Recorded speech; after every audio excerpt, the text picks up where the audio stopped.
नमस्कार। इस खास विश्लेषण में आपका स्वागत है। आज हम एक ऐसी जगह की बात करने वाले हैं जो सच में प्रकृति के सबसे चरम रूपों को मात देती आई है। ये सिर्फ एक ढांचा नहीं है, बल्कि सदियों पुराने दिव्य रहस्यों और आज के मॉडर्न तीर्थ यात्रियों के लिए एक अल्टीमेट सर्वाइवल गाइड का परफेक्ट मिक्स है। एक ऐसा सफर जो आपके शरीर के साथ साथ आपकी आस्था का भी कड़ा इम्तिहान लेता है। चलिए शुरू करते हैं। अब जरा सोचिए, कोई इमारत पूरे 400 साल तक बर्फ के नीचे दबी रहे, भयानक बाढ़ का सामना करे और फिर भी सीना ताने खड़ी रहे।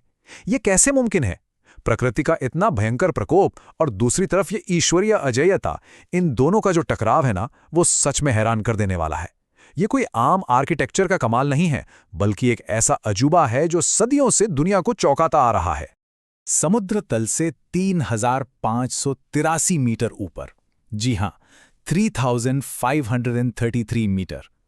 इस एक्सट्रीम ऊंचाई पर जाने का मतलब है कि ऑक्सीजन का लेवल एकदम नीचे गिर जाना और जमा देने वाली ठंड का सामना करना। हवा का दबाव इतना कम होता है कि इंसान का शरीर बहुत ज्यादा नाजुक स्थिति में आ जाता है। वहां उठाया गया हर एक कदम ना शरीर पर बहुत भारी पड़ता है। तो सबसे पहले बात करते हैं केदारनाथ धाम की कथाओं की।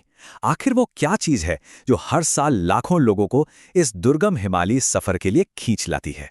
इसके पीछे की पौराणिक कहानियां इतनी गहरी और दिलचस्प हैं कि बिना इन्हें जाने हम इस सफर की अहमियत को पूरी तरह नहीं समझ सकते। आपने महाभारत की वो मशहूर कथा तो सुनी ही होगी। कहा जाता है कि भगवान शिव ने एक बैल का रूप ले लिया था और जब भीम ने उस बैल की पूंछ पकड़नी चाही तो वो दिव्य शरीर 5 अलग-अलग हिस्सों में बंट गया। सोचिए कितना अद्भुत रहा होगा वो नज़ारा।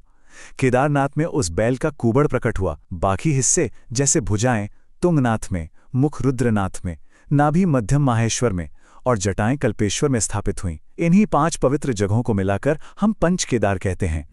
इन कथाओं के अलावा ये जगह एक ज्योतिर्लिंग भी है। ज्योतिर्लिंग का सीधा सा मतलब है भगवान शिव का एक ऐसा रूप जो अनंत और चमकदार ब्रह्मांडीय प्रकाश का प्रतीक है। पूरे भारत में केवल 12 पवित्र ज्योतिर्लिंग हैं और इतनी ऊंचाई पर स्थित इस मंदिर तक पहुंचना, कहा जाता है कि जो यहां तक पहुंच गया उसे मोक्ष यानी पूर्ण आध्यात्मिक मुक्ति मिल जाती है। बिल्कुल इसी मोक्ष की चाहत लोगों को इस दुर्गम रास्ते पर ले आती है।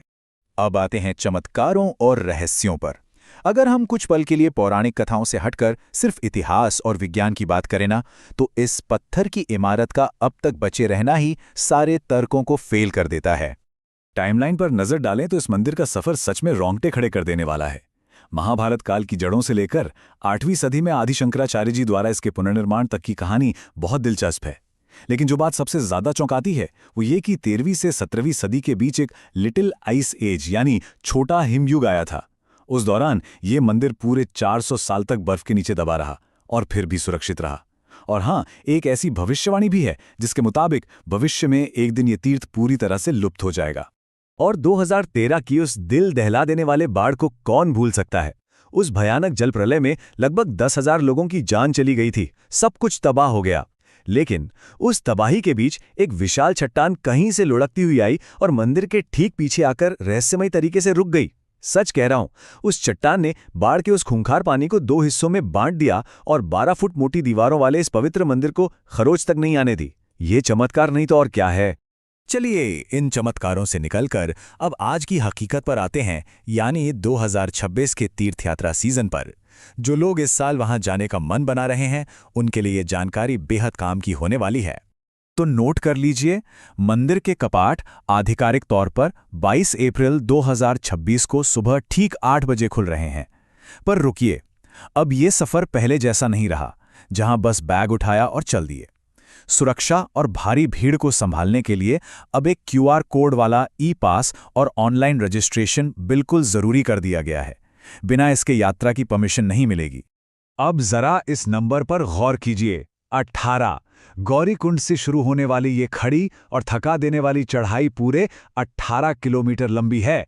और ये कोई पार्क की वॉक नहीं है दोस्तों। माइनस में जाता तापमान, जमा देने वाली ठंड और लगातार चढ़ाई, ये सफर शरीर और दिमाग दोनों के धैर्य की कड़ी परीक्षा लेता है। बात करते हैं सबसे जरूरी चीज की, एसेंशियल ट्रैकिंग गियर।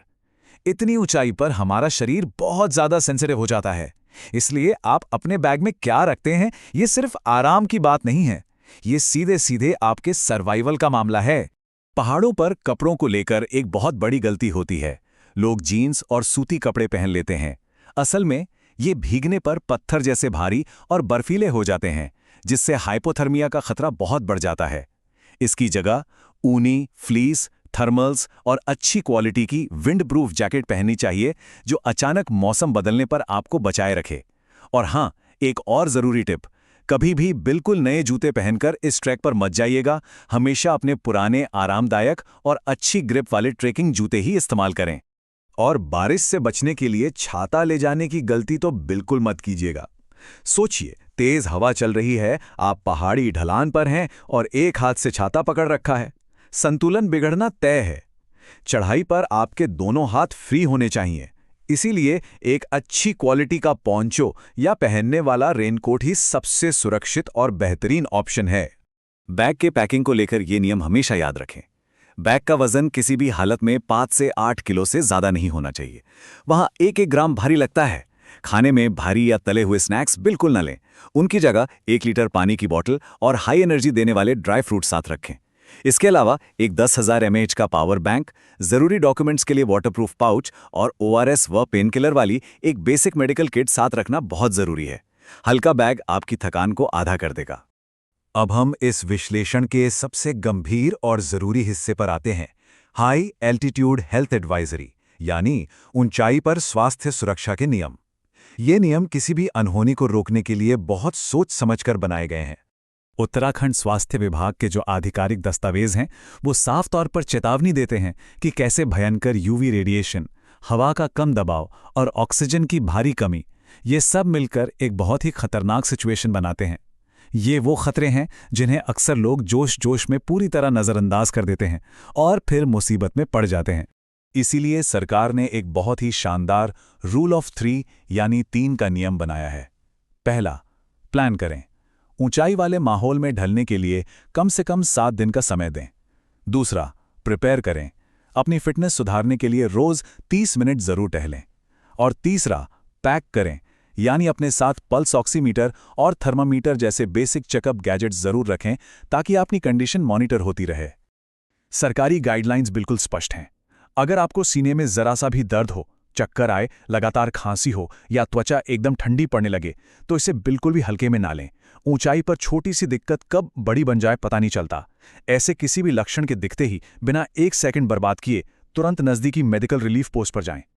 और जो लोग हाई रिस्क कैटेगरी में आते हैं, जैसे कि 55 साल से ऊपर के लोग, गर्भवती महिलाएं या वो जिन्हें दिल या अस्थमा की बीमारी है, उनके लिए तो ये नियम एकदम सख्त है। यात्रा से पहले फुल बॉडी हेल्थ चेकअप बहुत ज़रूरी है। दिन भर में कम से कम 2 लीटर पानी या लिक्विड लेना है और शराब या नींद की गोलियों से तो 100 कोस दूर रहना है। कोई भी इमरजेंसी हो, सीधा 104 डायल करें।